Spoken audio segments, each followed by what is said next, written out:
Hello there, Jed. How's things? Good, thanks. How about you? I'm living the dream as always, thanks for your time today. So, a brief introduction. Jed is director of Thomson Gray Partnership, and he joins us today to help us with the next in our series of our COVID lockdown chit chat Zoom call, whatever you want to call it. So, I just wanted to have three quick questions with you, Jed, and Great. to give us your thoughts on how things are going. So first of all, how are you finding things at the moment, and any challenges that you've found at the moment? Yeah, well, firstly, thanks for having me on. It's good to catch up. I guess once we've got over the initial shock of the lockdown and the restrictions and the changes in lifestyle, as we've sort of gradually got hopefully towards the end of this, things are becoming far more positive and a little bit easier and a bit more normal-like. Certainly, we as a company are finding things sort of positive, to be quite honest, in the way out of lockdown. But yeah, there are challenges ahead. Happily, I mean, I'm pleased to say that we've got through the lockdown phase to date so far. We've retained everyone, all of our staff on a full-time basis. We've not used the furlough system, which has been obviously there if we need to. And we, as a group of directors, we've had that chat on a couple of occasions. If anything, we've secured more business during the course of the lockdown for the year ahead, which is great and obviously gives us all a bit of confidence there. And I think one of the key things is that we've generally improved the communications and our relationships with each other throughout the company as a result of this. And that's been as a group of directors, the management group, whether it's business development, the senior team, or even just on a sort of team basis, team by team or discipline basis, which has been great. Obviously working from home, we've had to do a lot in terms of improving efficiencies, which we have, which has been great, whether that's the sort of business model of the company or how we invoice things or we do month end and what have you, and QA and what have you. But these processes have all proven to be pretty robust and they've stood by us pretty well. So it's been good, and it's helped the staff and the management team really embrace what we're all about and the company values, which is good. And it's been great to see them all pulling together. Great, as I say, we're obviously seeing a lifting of some of the lockdown measures at the minute, which is great, and we anticipate, you know, a pretty busy period to come, a bit of a glut as everything comes back to life, probably a broader kind of industry surge, just as everyone wants everything at once. I mean, I don't think there are too many projects that we feel that are going to go away as a result of the pandemic, but I think there's going to be a huge, or there's going to be a sluggish recovery and pressures on all aspects of the supply chains, whether that's consultants, developers, labour resources, plant materials specialists, all of these type of guys. So we anticipate a bit of a change in that. And then obviously the challenge has been keeping up with the current changes or the daily changes in government guidance, which we can go back on their word, as you well know, just the next one day after the other. So as part of that, we've been trying to marry in with our clients across the board, whether that's public sector or private sector. I know my colleagues are actually advising the likes of HFS about how to assess construction projects and the impact of the sort of COVID pandemic and whether that's cost or programme, which is great. And I think the key coming out of it is going to be managing client expectations. If that's going to be prolongation of contracts, if it's going to be pressure on supply chains, or the fact that their favourite designers aren't back from furlough, it's all going to be very difficult, and it's a changed landscape that people are going to have to accept, I think. But yeah, generally positive outlook. We're pleased to have hopefully overcome the crux of this, and we're looking forward to some more degrees of normality, and hopefully that's a glass of wine and a gin and tonic somewhere in person with people rather than all these Zoom chats and interviews. Yeah, that's good.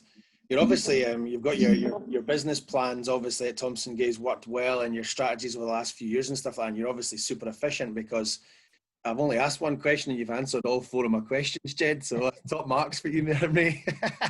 But most of my questions that I had were, and when I've done this with other people and I'm speaking to clients, there's been quite a lot of negativity in terms of the way things have been. I mean, there's obviously still success stories out of this, and it does sound like you guys have been one of them. So fair play to you and your business partners and the rest of the team in there. That's really positive, definitely. So what do you think the new normal is going to look like? Well, I think everyone's going to retain their grip on how everyone's embraced the technology, the Zoom calls and the Teams meetings. I think there's good efficiencies to be had there, and they've worked really well. There are certainly times where it doesn't substitute sitting around the table poring over a drawing to reach a decision, but you'll be the same, that you can see the benefit of having 20 people on a call because they can easily tap into that, which is great. And I think that'll be retained. Ideally, my own opinion is that within 6 months, there will be a huge degree of normality that's come back to life, hopefully without a second surge. But obviously, in the meantime, we've got to adapt our environments to be socially distant and take cognizance of all these sort of shielding measures and what have you. So as a company, we've already had discussions and planned out the reopening of the offices and how we're going to bleed staff back in. We've adopted a sort of degree of flexibility where we're obviously going to take everyone on an individual basis and appreciate their own circumstances and their own health or concerns or families, so that we can keep them healthy and happy. And we're happy for them to use the sort of agile working arrangements and do what they feel comfortable in terms of use of travel and public transport, because I think that's going to be the big bugbear or hesitation for a lot of people. Yeah. But yeah, I think it will be a gradual return to normality. However, I do think we'll always look back on this as a monumental year in terms of something that's never happened before, and it'll go down in history as quite a shock to the system. Yeah, definitely. So I know this wasn't one of the questions that I said I was going to be asking, but since we're just having a blather, a few of my clients have been saying that because there's been maybe a lack of decision making and things have been a wee bit slow and lack of tender opportunities and a lack of maybe business development and signing off on contracts or past a certain stage, some of my other clients are saying that there's going to be maybe a little bit of a chasm to jump, because there's going to be like a blip where usually you'd expecting things to have come off a drawing board and be through planning, and then it would sort of be ready to be tendered and go to site and all the other things. So some people are saying that the problem's not now because you're working on stuff that was signed off pre-COVID, and actually a bigger question might be what's Q1 and Q2 going to delivery perspective. Is that something you guys have considered? Yeah, to an extent. I mean, it's a little bit different in the life of a building surveyor. We do things that are kind of backloggy and maintenance and life cycle replacements, and I don't see that changing or diminishing any. I think the sort of new build, there might be a hesitation on new build or fit out, but there's always going to be a churn of our bread and butter stuff, like leases coming to an end and dilapidations and all these sort of professional services that go along with it. Yeah. I think there could be a change in how clients want to look at their portfolios, which means probably different survey programs to have a different view on, well, if we're going to stick rather than twist, how do we maintain and keep these things going? So I think we always have to have that kind of degree of fluidity. We've tried not to specialise into one niche, so we do have that sort of broader workload at the minute in terms of crossing these things, just in case one of these areas does turn off or there's a hesitation or a slowdown in bigger developments, new builds, what have you. But I think it's just rolling with the punches like normal. Yeah, perfect. So before I let you go, just a little bit of fun, a little bit more lightheartedness on top of all this seriousness that we're all having to have every day. What would you recommend to read? What Netflix or TV program would you be recommending to people? And what other sort of survival lockdown thing would you have with you or suggest that others did? Fair enough. Well, of late, of all things, I've been reading online extracts out of Barack Obama's biography, just because he's that inspirational, and that stemmed from a bit of reading into the sort of background of the politics that's going on in the wider world at the minute, particularly just somebody that's come through such adversity to get to the very top of where he got to. So it's been quite interesting reading into his background and how he got to where he got to, which is great, and he's quite a character. And beyond that, it's been the churn of reading work-related stuff, unfortunately.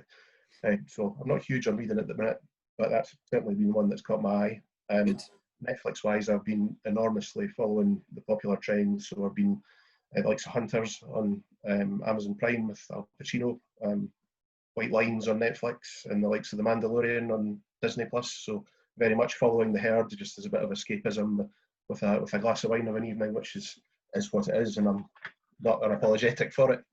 I think the one thing that does stick in my mind, though, in terms of other things about what to do in coming out of lockdown, is definitely the benefit of physical exercise, fresh air and getting out the house. That's been absolutely invaluable in terms of just refreshing yourself, changing your thinking, getting the fresh air into you, and getting a sense of perspective on things, because, well, let's face it, everyone reacts differently to the pressures and the magnification of all these issues in lockdown, and it's a useful way, or a good way for me certainly, to change my mindset, clear the head and get back on with things. Quite right, quite right. I'll second that one for sure. Okay, gent, that's what I'm looking for. Thank you very much for your time today. I'll let you crack on with your day, and thank you very much for your time. I hope you and the rest of the team at Thomson Gray have a successful second half to the year, as it seems like it's been at the first. Thanks for your time, Ged. Thanks very much. Perfect. Cheers.